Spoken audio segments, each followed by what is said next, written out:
Hey everybody, it's the Salty Pug Lord. How y'all been doing? Before I get into the Empyrion content, I just want to say a brief word about MechWarrior Online.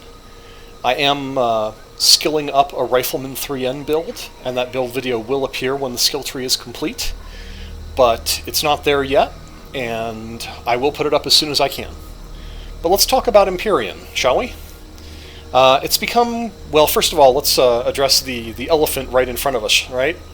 This capital vessel here looks a little bit like Rustimus's Orion CV, but it's got these 5 laser mining turrets on the front of it instead of being in the wings there, and it seems to have the word Capella written on it instead of Orion. Very interesting stuff. I wonder what that could be about. Well, anyway, I'm not here to talk about CVs today. Instead, I'm here to talk about how to run your base from solar power. This is my first base. Yeah, I just call it a hangar, basically. And you can see it's got some solar panels over here. And I just want to give you a few tips about how to run your base off solar and how to make the best use of solar. And let's go into the base and we can talk about it a little bit.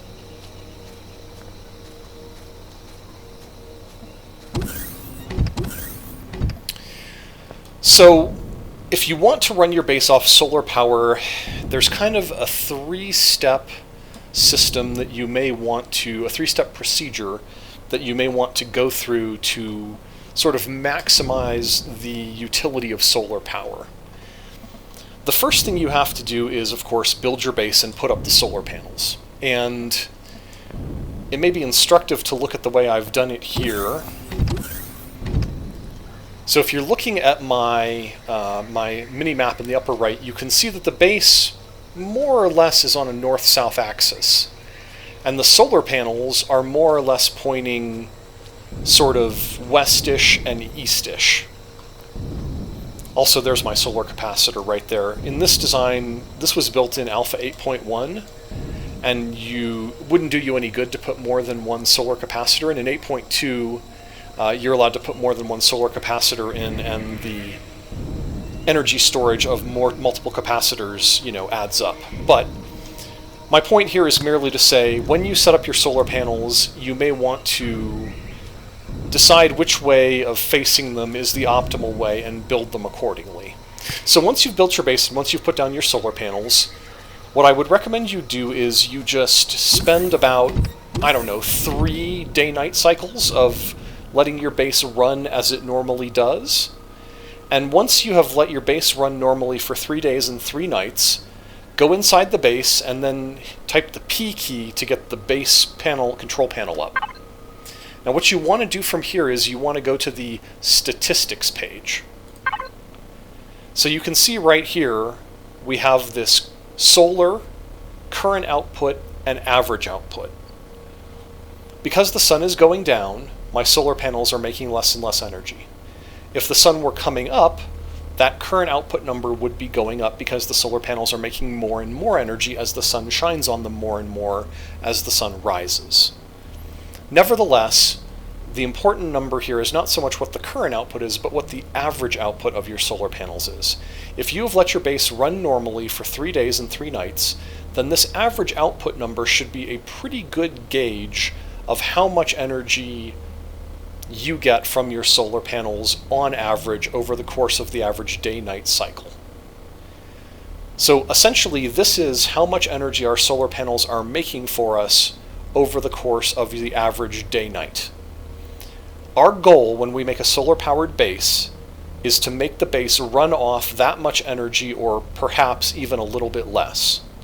Because if we can make our base run off less energy than our solar panels are producing, the excess will be stored here in this battery. And this is what your solar capacitors are really, is they're not capacitors as much as they are energy batteries for solar energy, which is different than this power thing here. So, they could have designed this UI a little bit better. This could say, solar capacitor, and this could say stored power or something along those lines. in any event, the important thing that you want to do is you want to get, you see your consumption right here? This is how much power your base is currently consuming. You want that consumption number to be equal to or preferably significantly less than the average output of your solar panels. So that's step 2. Figure out how much energy your base is consuming and compare it to the average output of your solar panels.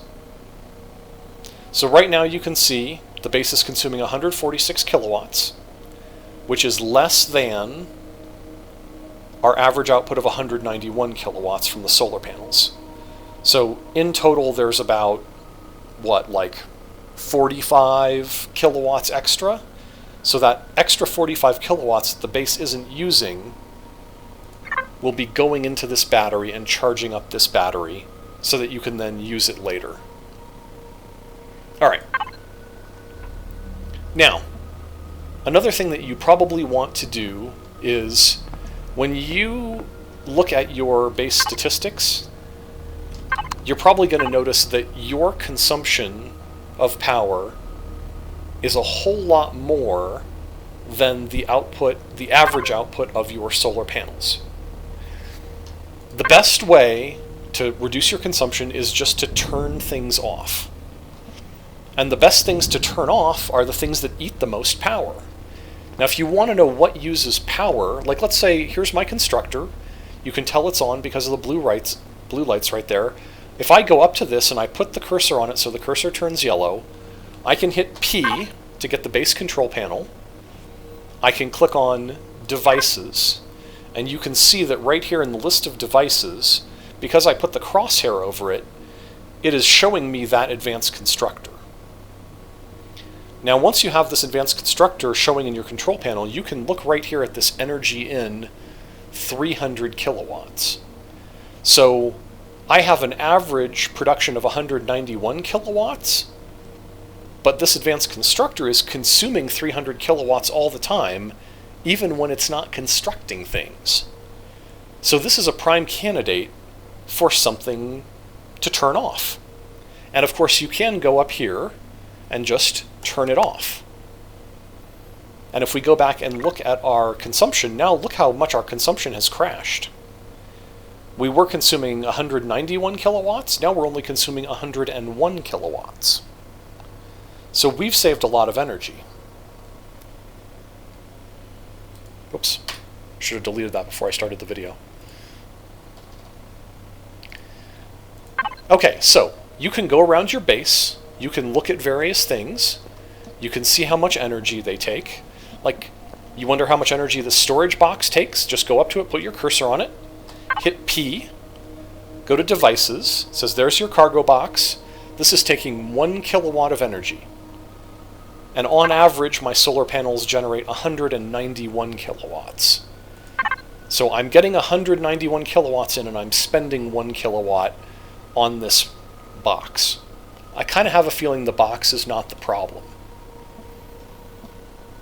Okay, I don't know, how much do these hangar doors take? Let's take a look at this. Hangar door takes 1 kilowatt. I'm making 191 kilowatts of energy from my solar panels, and the door is only taking 1 kilowatt. I don't think the door is the problem. Let's take a look at my food processor. Why not? Whoa. Holy crap, dude. Energy in 150 kilowatts? I'm only making an average of 191 kilowatts. The solar panels are only supplying an average of 191 kilowatts. And this thing by itself is taking 150 of the 191 kilowatts? Geez, dude, I think maybe I should turn that guy off, huh? Yeah, let's turn him off when I'm not using him. Now, with a food processor, the only thing you have to be careful of is, right now, there's a bug where if you put perishable food in a food processor, then you turn it off, the food still doesn't spoil. The food should spoil in a food processor that is turned off, but it doesn't. That's a bug. I believe that they are going to fix that eventually. So I never put anything in my food processors that will spoil. Things that will spoil, I put in a fridge. And the fridge always stays on. The fridge is never turned off. And in case you're curious to know, how much does a fridge use? Fridge only uses 10 kilowatts. So if I'm getting in 191 kilowatts from the solar panels, and the fridge is only using 10 kilowatts, I think we can afford that. Alright, so we could walk up to our devices every time we wanted to use it, hit P, turn it on, close that menu, hit F to access this, do whatever we have to do, turn it back off. We could do that. It's an enormous pain in the ass, but we could do it. However, I'd like to tell you a better way, okay? I don't know if you guys saw over here, you see this blue plate right here? You notice how right now my food processor doesn't seem to be on? It's dark. But when I step on the blue plate, you hear a beep, and all of a sudden it turns on. So what I've done should be pretty obvious. I've put a little weighted pressure plate here. When I step on it, it triggers a signal. That signal in turn turns on or off the thing right next to it. So let me show you how you can do that. So first of all, you need the pressure plate. And the pressure plate is in, I think every constructor can do this. Maybe not the portable constructor, but a standard and an advanced constructor, and I believe even an SVHV constructor can all make this. It's a device up here in the Devices tab. There are two of these sensor and signal block things that look like switches with the little red Cylon eye on them. One of them is for SVs and HVs. You don't want that one. The one you want is the one that doesn't say anything. It should say sensor and signal blocks, BACV, base and capital vessel. It doesn't. That's a problem, just so you know. So let's turn this guy on and let's make ourselves one sensor and signal block. Okay. So we have our sensor and signal block. Now right now that's just a switch. But if we right-click, it's going to show us a bunch of different things, like a motion sensor, a light beam sensor, a trap door, and this is the one we care about, a trigger plate. This is what we want to use to turn on and off our power-hungry devices. So click on that. Now, you can see here that it's trying to put the plate one square above where we really want it. We would really want it to be on the floor right in front of the thing, so that way when we stepped on, it would turn on the device, and when we stepped off, it would turn off the device. Unfortunately, your first impulse is going to just be to do this. Excuse me. And put the plate down like that. I have some bad news for you. It will not work. These plates are only sensitive to pressure on one of their large flat sides, and it ain't this one. If you see your plate sticking up from the floor like this, instead of embedded down into the floor, then when you step on it, it will not go beep. And when you step off, it will also not go beep. This side of the pressure plate is not sensitive to anything, not sensitive to the weight of the player or anything else. This is a horrible trap, and I really think that Elion Studios needs to fix this, but just so you know, the pressure plate is only sensitive to pressure on one side, and it's not the side you would like it to be. So here's what we're going to have to do. Obviously, we're going to have to pull up the pressure plate. We're going to have to take out this concrete block right here. Then we're going to have to rotate the pressure plate to the correct orientation and put it in the space where this block used to be. Okay, there's the block out. Going to get our sensor block again. We're going to put it in here, but as you can see right now, it's trying to build it up high. Oops, sorry. Select trigger plate. Right now it's over there on the right, so we're going to have to rotate it around. There we go. If you want to point the arrow towards something, feel free. It doesn't make any difference. Once you put it down, it's just going to put that square texture on it that looks the same from every direction. Okay, so here is the pressure plate, and now if we step on this, we'll be stepping on the side of the pressure plate that actually responds to our weight. And you'll know because you'll be able to hear the burr-beep sound. Listen. Alright, so you have your plate in place, and it makes the noise when you step on it. How do we connect the plate to this big power-hungry device over here so the device turns on when we step on the plate and turns off when we step off? There are two steps here, and this is a little bit of a signal logic tutorial. So basically, the first thing we have to do is we have to name the wire or the signal coming out of this plate. And the easiest way to do that is just point your cursor at the plate, then hit P. Go to signal logic, if you're not already there. Do you see that we've got trigger plate highlighted over here because we put the cursor on it? TX signal, this is essentially the name of the wire that comes out of the plate. So because I want this to turn on and off the constructor, I'm going to name this CTOR plate. Okay, CTOR is a computer science abbreviation for constructor in object-oriented languages, and I'm lazy, I hate typing out constructor, so I typed CTOR instead. Okay, so the signal coming out of this plate right here is called CTOR plate. Okay, wonderful. So now we know the name of the wire that comes out of this plate. How do we hook that wire up to the constructor? Point your cursor at the constructor or whatever thing you want to turn on and off by stepping on the plate. Hit the P key. And again, if you're not already there, click on signal logic. Notice that this time the advanced constructor is highlighted. Now you can see it says configure signal and it says on-off signal. So essentially it's saying, what signal do you want to turn the constructor on and off? In our case, we want the signal from the plate, which was called CTOR plate, to turn on and off the constructor. So we just hit the little chevron to get the drop-down list of signals. We find CTOR plate, we click on that. And follow is the correct mode. There's more than one mode here, but ignore the others and just use follow. Okay? That's it. We've actually wired them together. Now, when you step on the plate, the constructor will turn on. And when you step off the plate, the constructor will turn off. So there's the plate. The constructor is off. You can tell because it's black. Watch when I step on. You'll hear the burr-beep sound, and you'll see that turn blue, indicating the constructor is on. There you go. And when I step off the plate, watch it turn back to black as it turns off. Now the constructor is only on when I'm standing right next to it and messing with it, and the rest of the time, it's not taking the 300 kilowatts that it would normally take.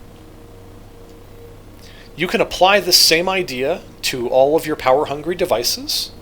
This is a repair station right here. You can see that it takes 150 kilowatts. Well, I did the same thing. I put a plate in front of it. When I step off the plate, it turns off. Saves me 150 kilowatts. My food processor, same deal. When I step on the plate, it turns on. Now it's using 150 kilowatts. I go in here, I make whatever I want to make. And then when I'm done, I just step off the plate, and it just turns off. And now I'm saving 150 kilowatts. So there you go. That's a way that you can save a lot of energy and more easily run your base off solar power just by using trigger plates to turn on and off power-hungry things when you're not using them. Finally, I want to show you a little bit more signal logic, just as it applies to the constructor. Oftentimes, when we use a constructor, we'll go up to the constructor, we'll queue up a whole bunch of things that'll take a really long time, and then we'll want to, instead of standing here watching it, we'll want to walk away. We can do a little bit more signal magic to make a signal that will allow us to force the constructor to be on when that signal is on. Let me show you how to do that. We are going to use what is called an OR logic circuit to combine the signal from this plate with another signal in the base's main control panel. So we go to the main thing in the control panel, we grab a signal here. This one is going to be called CTOR force on, because it's the signal that forces the constructor to be on. Once you've named that signal, go over to the Signal Logic tab. We are going to add a new circuit into here, and that circuit is going to be an OR circuit, a 2 times OR. So click on 2 times OR right here, then click Add Circuit. There's going to be 2 inputs to this 2 times OR circuit. The first input is going to be the constructor plate. The other input is going to be the constructor force on signal. So what this means is, if the constructor plate is on, then this signal 26 will also be on. And if the constructor force on signal is on, this other signal will also be on. So I'm going to name this signal CTOR signal, and it is the logical OR of the CTOR plate and the CTOR force on. This signal right here is what I want to drive my constructor's on or off state. So once I've got that named, I close this up, I look at my constructor again, put the crosshair on there, I hit P, the advanced constructor is highlighted here, I go to Signal Logic, and I tell it, instead of following CTOR plate, I want you to follow, where's CTOR signal? CTOR signal right here. Okay? So now the CTOR signal, the constructor's on or off state, is going to follow the CTOR signal. And the CTOR signal, in turn, comes from the CTOR plate and the CTOR force on. If either one of those is on, the constructor is on. If they're both off, the constructor is off. So here's how it works in practice. The constructor is off. I can step onto the plate, it'll turn on. Step off, it turns off. If I go into the base control panel, I have the CTOR force on switch right here.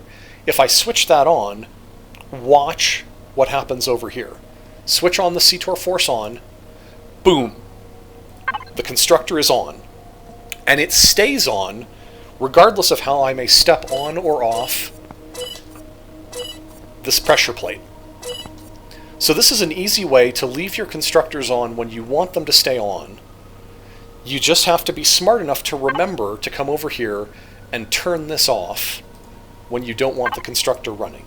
In particular, you probably do not want to force the constructor to stay running. Excuse me. You don't want to force the constructor to be on when you go to sleep, because when you go to sleep, you pass 8 hours instantly. And if your constructor is on for 8 hours, sucking down 300 kilowatts, and it's not constructing anything, you're going to eat a lot of energy. So in that case, you probably want to not leave the CTOR force on when you're asleep most of the time. Because if you do, it will probably eat up all your extra battery energy over the course of the night. Now, yeah, so I screwed up and I hit the key that makes my ventilator stop. I don't actually remember what that key is, so I'm going to have to go into the control panel and turn the oxygen back on. No? Alright. Something weird going on here. I'll investigate that afterwards. In any event, this has been the quick tutorial on how best to run your base off solar power. There's also been some mild sort of signal logic basic stuff in here. I hope you've enjoyed this. I hope I got in under this YouTube 15-minute limit. And please stay salty, my friends.